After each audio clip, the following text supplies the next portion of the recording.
And to help set the context of this discussion, we're going to just take you through a very brief video to understand what we mean by Industry 4.0. The Industrial Revolution, when steam power changed how things were manufactured. But there hasn't been just one industrial revolution. The business world has reinvented itself many times. The first industrial revolution is the familiar one. Beginning in the late 18th century, manufacturers used steam engines and hydraulic power in factories to make production more efficient. The second revolution began in the late 19th century, when electricity and assembly lines made mass production possible. The third took off in the 60s, when advances in computing enabled us to program machines and networks. We're now in the early stages of a fourth industrial revolution. Industry 4.0 is about connecting the digital and physical worlds, using data to drive new operations and insights.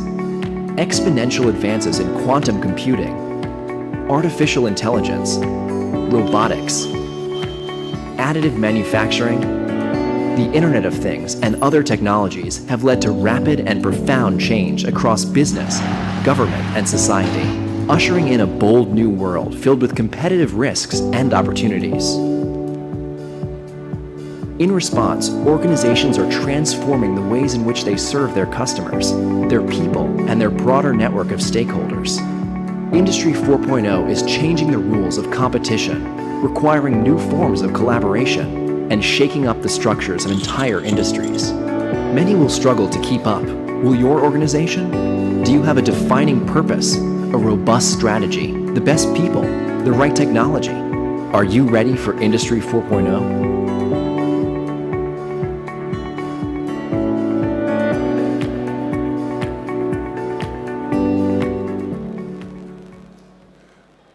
Thank you for viewing the video. So to set the stage, the context of what we are trying to focus on essentially is how are we able to successfully apply innovation in this new economy, Industry 4.0? How do we leverage the power of analytics, and how do we secure it from threats? And to be able to get these businesses running, how do we secure the right funding? So I'm going to have a few minutes to ask the panelists a question, and then we're going to open out the questions to the floor to be able to also get your own ideas and questions that you can ask of them around the topics of Industry 4.0. So I'm going to be starting the discussion. Let me just join you here with consulting leader, Yemi. So precisely how would the digital revolution impact business outcomes? Can you give us a practical case study of this? All right. Thank you, Wally. So when I think about the digital, I think for me, the way I view the current trends that we're seeing, in Industry 4.0, we are clearly at the infant stages of Industry 4.0. One of the interesting things about the three prior industrial revolutions was the point of reaching mass, in terms of mass production. In today's world, we see that and we call that, maybe being digital, maybe being more retail. So Industry 4.0 obviously speaks to how do we leverage technology to enable businesses. Now, if I look at what's going on, across the globe, and obviously even more importantly in Nigeria, we're seeing the need for exponential technologies to be introduced into business. So we're seeing a lot of, customers across different sectors requiring some of these advanced technologies that are not advanced anymore. I mean, these technologies are things that we're already seeing being deployed in our markets today. So clients are either saying, how do I leverage technology to either reduce costs or increase efficiency? So in terms of practical use cases, things like artificial intelligence may seem like, a pretty advanced sort of technology, but a lot of organizations in Nigeria are already exploring artificial intelligence. They're already building artificial intelligence. We're seeing cognitive, we're seeing natural language processing being built into some of our financial services processes. We're seeing, the need for automation, driving higher need for automation. So, those use cases are very practical. We're seeing them today. So in my view, even though we're at the infancy, I think it's exciting, and we live in exciting times. And for me, what's unique about this event is being able to interact with a lot of young, dynamic people who are exploring a lot of these exponential technologies. Yeah, thanks, Yemi. Fantastic. And even at this event, it's quite evident that the opportunities around Industry 4 and digital are abundant. Quite a few of the young people here have lots of beautiful ideas. But as fintechs and as startups, there tends to be a challenge in accessing finance. It remains a major burden, limiting how they innovate and how they grow. So I'd like to direct the next question to Tokwe Odukoya, our financial advisory leader. Can you share with us in practical terms how fintechs and other startups can break the financing barrier? Tokwe, please. Thank you, Wally. That's a good question. I think an event like this is a perfect opportunity for startups and early stage companies, fintech companies. As you mentioned, there has been an evolution recently. I've seen a number of fintech companies approach us to help them with funding. I think first, understanding the stage you are in, the size of your funding, will help you know the kind of investors you should approach. There are different investors. So, of course, you start with the family and friends, then you have the angel investors. And I gather there are a number of angel investors here. Angel investors like early stage companies, small size deals. Typically, the earlier the stage, the more the required returns. So you find angel investors demanding 50% IRR, or maybe we can say maybe five times money in 4 years' time. You know, they mean the same thing. They come to the same thing. So knowing the stage, matters. Knowing how much you want to, you need to get your business running matters as well. Obviously, in Nigeria now, there are a couple of investment clubs that have come up. They operate under the radar and they fund early stage as well. Sometimes you have strategic players, big companies that acquire startup companies for the concept and for the ideas. You find a number of that going on. Private equity firms typically deal with later stage companies, right? So maybe companies with $10 million valuations or $20 million valuations. Typically, a lot of them have 20 million, 50 million as the base, depending on the size of the funds. So just knowing the stage matters, I said, and knowing the amount of money you need matters as well. Thank you very much for that. So clearly, there has to be a value proposition that's going to draw the type of funding that's required from either angel investors or from where this funding is going to come from. And as part of building that value proposition is data. It's said that data is the new oil. Now, in a country like ours, where data is scarce, as in quality data is scarce, how do companies begin the process of refining data and subsequently implementing analytics tools that will enable us transition into a data-driven economy? So I'd like our data analytics leader, Yomi, to just give us some insights as to how we can get this value out of this data and actually mine this and derive clear value from leveraging it. Please, Yomi. All right, thanks, Wally. I think I like the analogy that data is new oil. The reality is data is very similar to oil. Just like you have oil, that if you do not mine and explore, you do not get value from it. You can't make use of any good product from it. So the same way, it's the same with data. You need to mine it and get good value for it. I think we need to get to the point where, as a nation, as a people, we begin to think of how we refine our data and be able to get the right value from it. But I think one of the key challenges, like you mentioned, is how reliable can data be? How do you build trust to the data you have? I think it will be wrong to assume we don't have data. Within almost any sector or any organization within Nigeria, I think part of the challenge we have is how reliable is that data.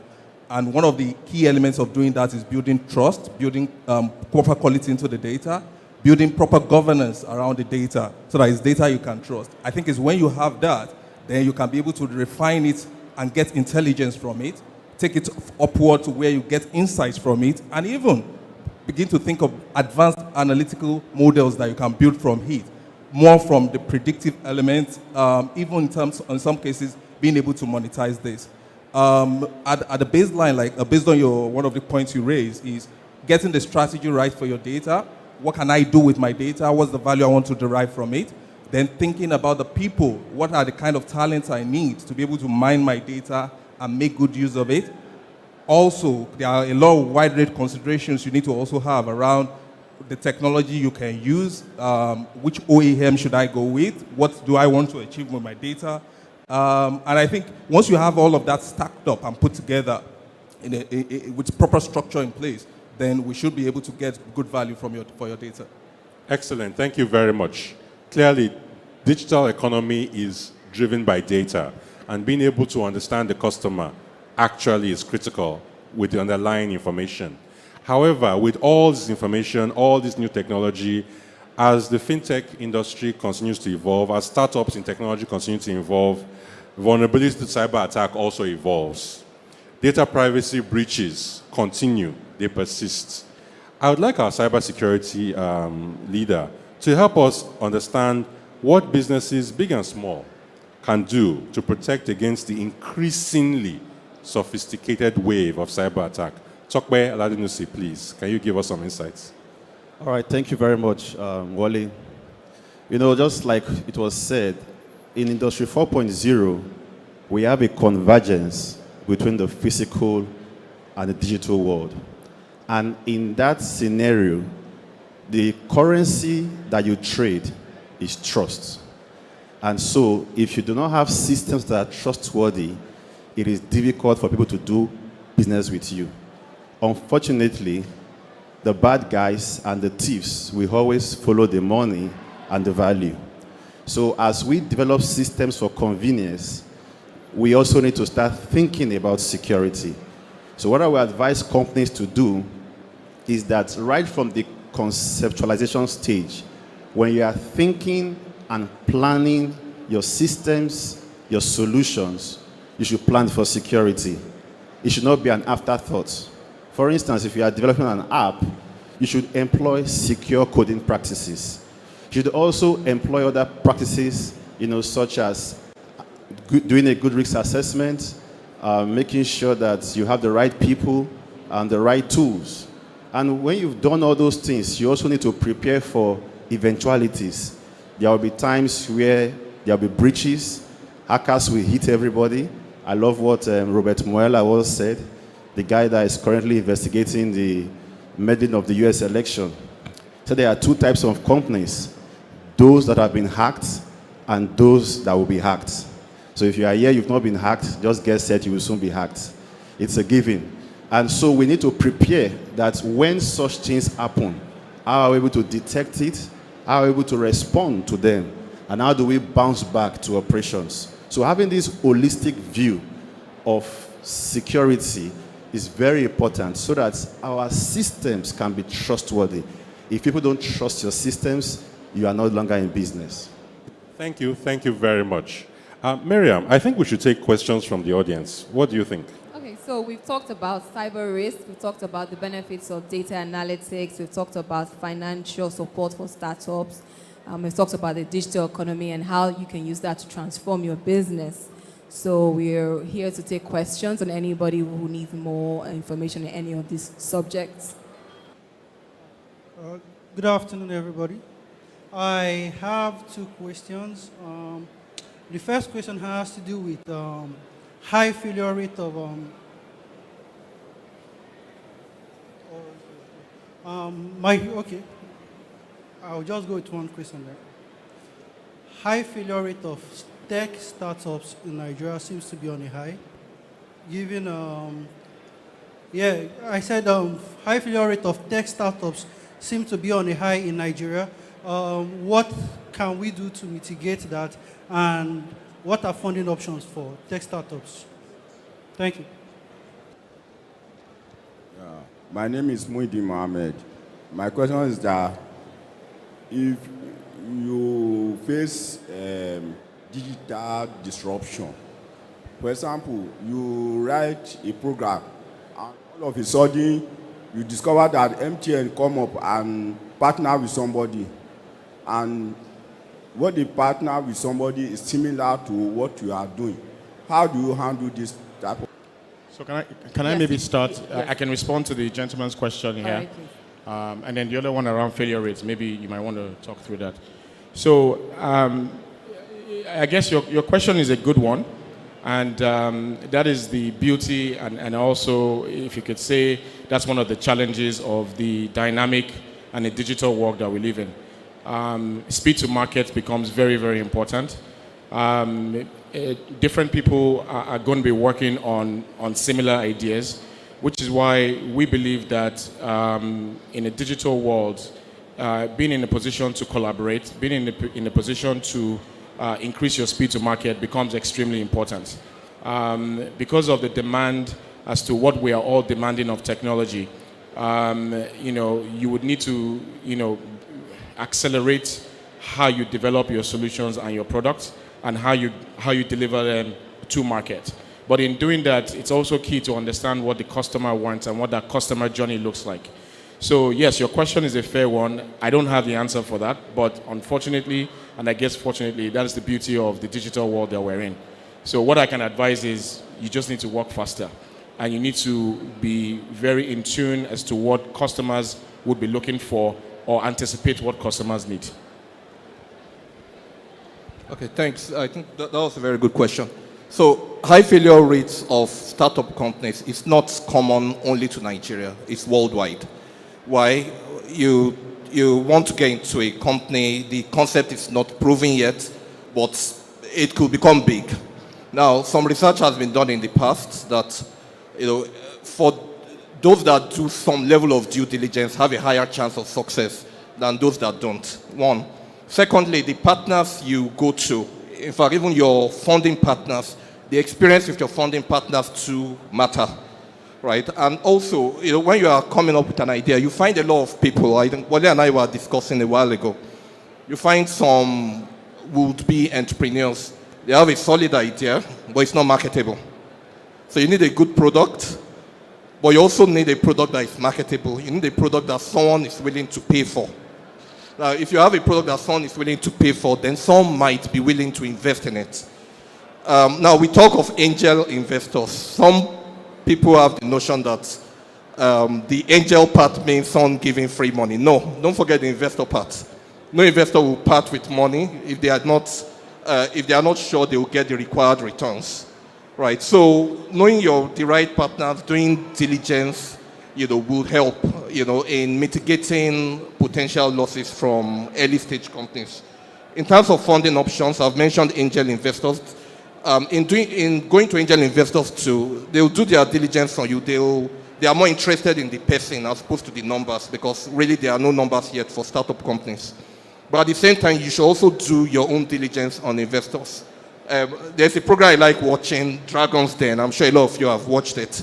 It gives a lot of insights into how angel investors think, right? And what you should also be thinking. And if you watch that program, you'll see these company sponsors, they try to pitch to who has experience in the area they want to grow.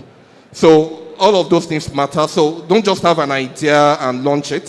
Think through it properly, do a proper business plan, make sure there's some value proposition.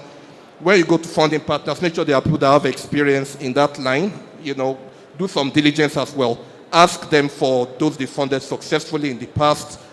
Go around to those people, ask them questions as well. So there's a lot that goes in before you start that engine.